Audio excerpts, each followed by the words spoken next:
to Revenge with Lyra. My name is Emily Carter. I'm 31 years old, and last winter, my parents demanded something that turned my blood cold. We were seated at the long dining table, the chandeliers spilling harsh light across polished wood. My father's voice carried no hesitation, only command. Emily, you'll sell the jewelry. All of it. $3 million, enough for the mansion your brother deserves. The words hit harder than any storm. My hand instinctively touched the sapphire ring I'd purchased after my first promotion, the one reminder that my hard work meant something. Across the table, my mother's eyes narrowed. She didn't plead. She dictated. It's not really your jewelry, is it? You don't need it. But your brother, he needs a home. And then there was Daniel, my younger brother, leaning back in his chair, swirling his whiskey with a grin that told me this wasn't a request. He believed he had already won. The air thickened. I felt small, as if every sparkle from the chandelier fractured into knives pointed at me. I wanted to laugh, to scream, to ask if they even saw me as their daughter anymore, or just a walking vault they could unlock at will. Instead, I whispered, "A mansion? For him? With my work?" Father's eyes hardened. "Yes. That's family duty."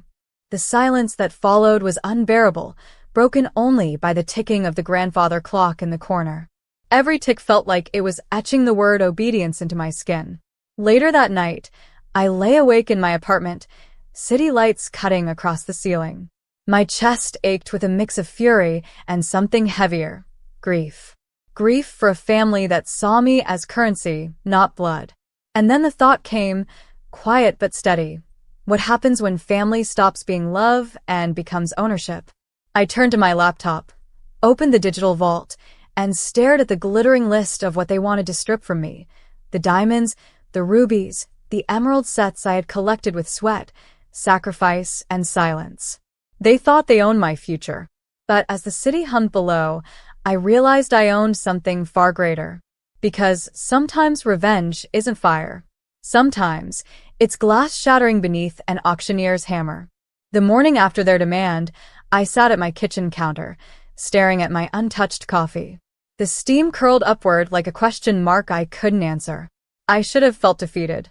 Instead, there was something else in me, a quiet rebellion, pulsing beneath the surface.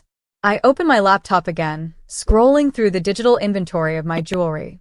Each piece stared back like a chapter of my life. The diamond tennis bracelet from the first merger I closed, the ruby pendant I bought after leaving a toxic relationship, the pearl set I wore to my first boardroom pitch. None of it was theirs. It was all me. That afternoon, I called Sotheby's, my voice steady even as my hands trembled. I'd like to arrange a private auction. $3 million worth. Possibly more. The agent paused, then softened his tone. "We'll handle everything discreetly." When I hung up, I glanced at the framed photo of my family on the mantel, my parents, my brother, me. We looked happy. A life frozen in glossy print. Days blurred into weeks. Meetings with appraisers. Contracts with auctioneers. Every moment I kept my parents in the dark. To them, silence meant surrender. To me, silence was strategy. One evening, Daniel texted me a photo of an empty estate lot. "Perfect space for the mansion," he wrote, followed by a wink emoji. I didn't reply. I just saved the image, not as a reminder of what he wanted, but of what he would never have. The auction day arrived like thunder. I stood behind the glass wall of a private viewing room as bidders raised their paddles. The air buzzed with numbers higher and higher until I realized we weren't talking 3 million anymore. We were talking closer to 5.5 million. I pressed my hand to the glass, not to the jewels, but to the reflection of myself staring back, a woman who wasn't property, who wasn't theirs to command. That night, instead of wiring money to my brother's dream, I signed papers with an architect. A hospital. In the small rural town where my mother had been born, the town she abandoned but never spoke of. And for the first time in months, I slept. Because I wasn't just dismantling their control. I was building something untouchable. It didn't take long for the silence to bother them. One Sunday afternoon, my phone buzzed with my mother's name. I let it ring until her voice filled the voicemail. Emily, your father, and I need an update. Daniel has already found an architect. Don't make this difficult. I deleted it without listening to the end. But by Wednesday, my father's call came, harder, sharper. Emily, enough games. We raised you better than this. Your brother is waiting. I almost laughed. Raised me? They had raised Daniel into entitlement and me into silence. But silence has a way of sharpening into steel. By the end of that week, the auction funds had been transferred into an escrow account. $500,000 had already been allocated to the hospital foundation. Groundbreaking was set for spring. At work, I kept my composure, but inside, I carried a secret too heavy and too bright. My assistant caught me smiling one afternoon and asked why. I just said, something good is finally in motion. Meanwhile, Daniel grew impatient. He sent photos of luxury cars, floor plans of sprawling estates, even wine cellars he thought he'd fill. Every message came with the same assumption that I existed to bankroll his fantasy. Finally, one evening, he showed up at my apartment. I opened the door to find him leaning against the frame, smug as ever. So, when do we see the check? I've already told friends about the house. I stepped aside, letting him in. He strolled through my living room like he owned it, picking up trinkets, glancing at framed art. You don't even need all this jewelry crap, he muttered. You don't even have a family to pass it down to. I stood still, pulse steady, almost frighteningly calm. Daniel, the jewelry's gone. He spun. Gone? What the hell do you mean gone? I let the words drip slowly, deliberately. I sold it. Every piece. His jaw dropped, his face red with disbelief. Finally, about time you listened. So when do I get the wire? I smiled, not cruelly, but with something deeper. You don't. It's already gone. To something bigger than you'll ever imagine. The silence that followed was almost holy. For the first time in my life, I wasn't small in front of him. I wasn't resource or servant. I was untouchable. And I could see the fear flicker in his eyes, the kind of fear only born when someone realizes their grip has slipped forever. The announcement broke on a Tuesday morning. I was at my office desk when the news alert lit up my phone. Philanthropist funds new hospital in rural Georgia, a game changer for the community. The headline was followed by my name, my photo, and a press release I had quietly coordinated with the foundation's PR team. By noon, my inbox overflowed. Colleagues stopped by my office to congratulate me, their words full of awe. Emily, this is incredible. You didn't tell us you were doing something this big. You're changing lives. For the first time in years, I felt seen. Not for the jewelry, not for the wealth, but for something beyond myself. Then my phone rang. Mom. Emily Carter, she hissed, voice trembling with rage. What have you done? I kept my voice steady. I invested where it mattered. You were supposed to support your brother, she snapped. Not strangers. Strangers? I whispered, anger flickering. That town is where you were born. Those people carry your name, your roots. But I guess they're strangers to you now. Silence. A dangerous, cutting silence. Then her words, low and venomous. You've humiliated this family. Not an ounce of pride. Not a moment of recognition. Just fury that the money hadn't gone to Daniel's mansion. By evening, my father called too. His voice was colder than hers. You think the world applauds you now, Emily. But family comes first. You've betrayed us. I stared out my window at the city skyline, the lights flickering like stars I could almost touch. No, Dad. I finally chose myself. The next weekend, I visited the small Georgia town. The groundbreaking ceremony had drawn a modest crowd, children, elderly, families clutching one another's hands. When I stepped onto the stage, their applause wrapped around me like warmth I hadn't felt in years. A little girl tugged my sleeve after the ceremony. Will my grandma get medicine here now? She asked. I knelt, tears pricking my eyes. Yes, sweetheart. She will. That moment was louder than any applause. Louder than my parents' disapproval. Louder than Daniel's entitlement. Because revenge doesn't always roar. Sometimes it heals. And as I stood under the bright southern sun, I realized my family might never forgive me, but an entire town just had a future. Daniel's downfall didn't come as a crash. It came as a slow, ugly unraveling. At first, he tried to bluff. Photos on social media of luxury open houses, captions about future plans, posts about the estate he was designing. He wanted the world to believe the mansion was already his. But lies have short legs. 2 months later, reality crept in. His landlord raised rent on his downtown loft. Friends stopped showing up when the bills at expensive restaurants were no longer covered by him. The shine wore off, and people began to see what he really was, a man without substance, living off expectations. Then the text started. Emily, you owe me. I gave up other options because Dad said you'd take care of me. When I didn't answer, they turned darker. You ruined my future. I had a life planned and you stole it. I read them once, then set my phone face down. For the first time, I didn't feel guilty. His pain wasn't mine to carry. The breaking point came in late spring. I was driving back from the hospital site, construction humming, steel beams reaching upward like promises, when his name flashed across my screen. Against my better judgment, I answered. His voice was frantic, high-pitched, not the smooth arrogance I'd always known. I'm being evicted, Emily. Do you understand? Evicted. I've got nowhere to go. You should have given me that mansion. This is your fault. I pulled over, the steering wheel warm under my palms.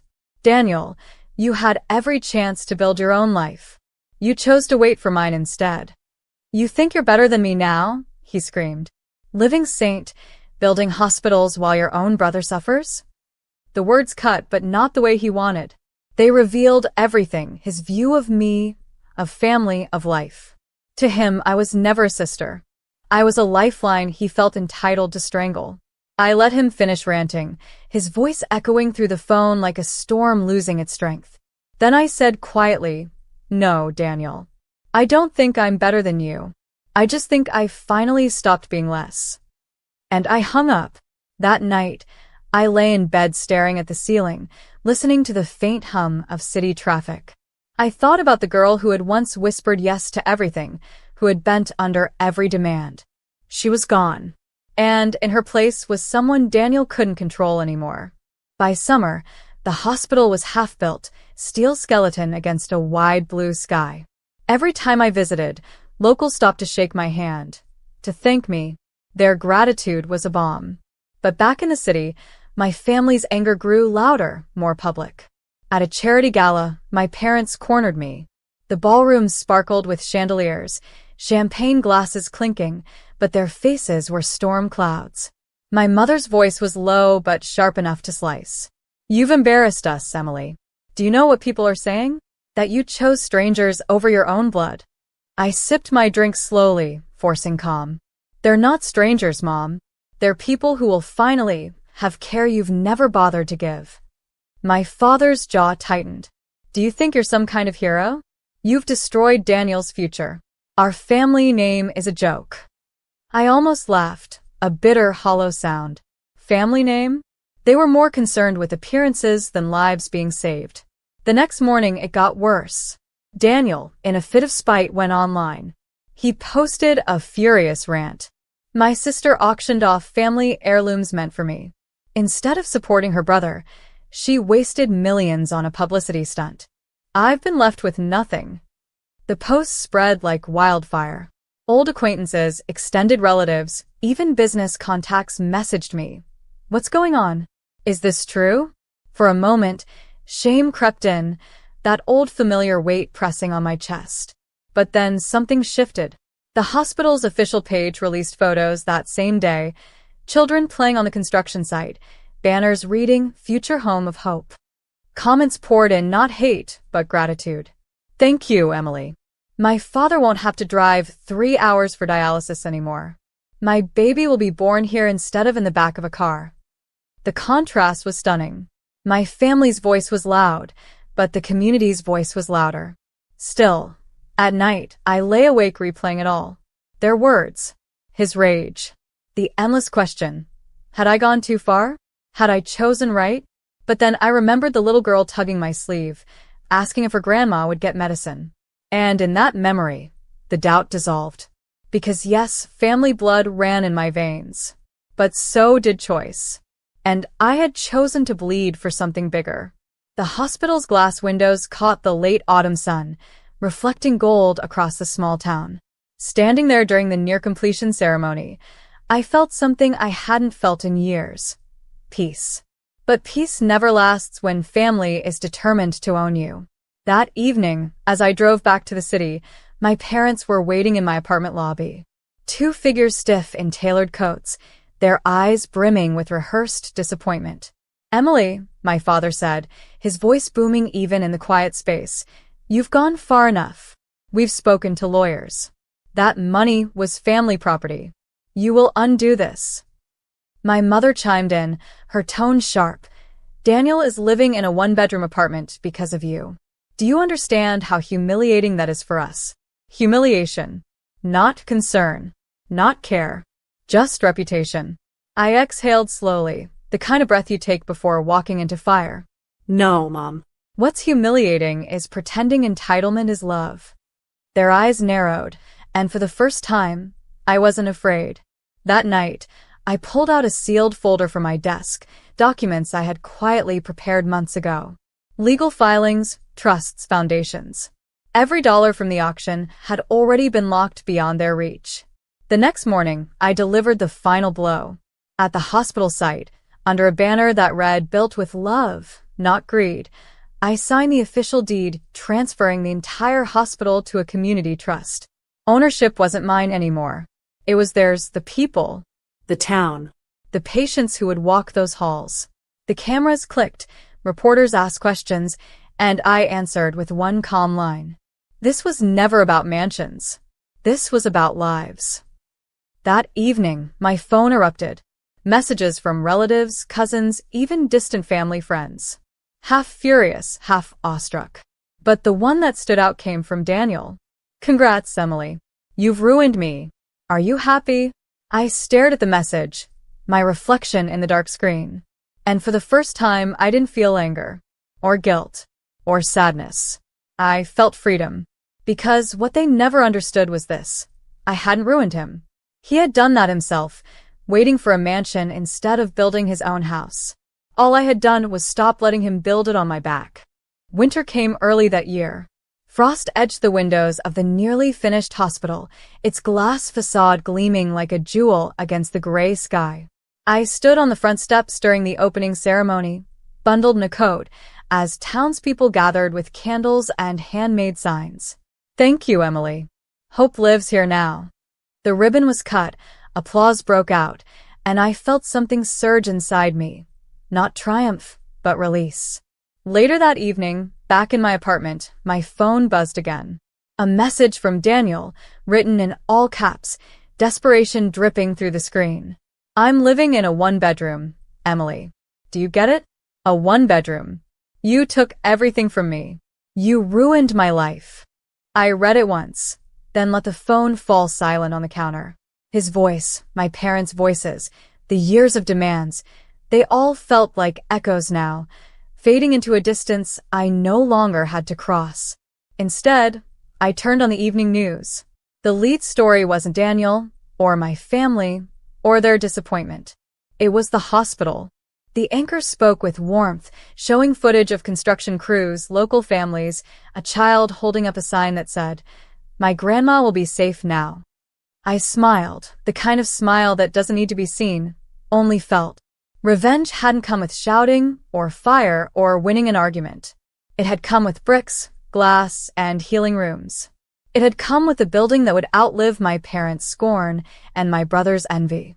Because what they wanted was a mansion for one man. What I gave was a home for thousands. I walked to the window, city lights glittering below, and whispered to the reflection of myself.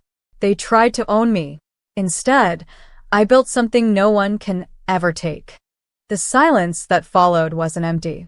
It was full of peace, of closure, of a life finally mine. And somewhere, I imagined my brother pacing in that cramped apartment, still screaming at a world that refused to bend for him. My parents, sitting in their grand house, realizing that for all their talk of legacy, mine had already surpassed theirs. Justice doesn't always look like punishment. Sometimes it looks like a hospital standing tall in the place where no one thought it could exist. And that is how I ended it.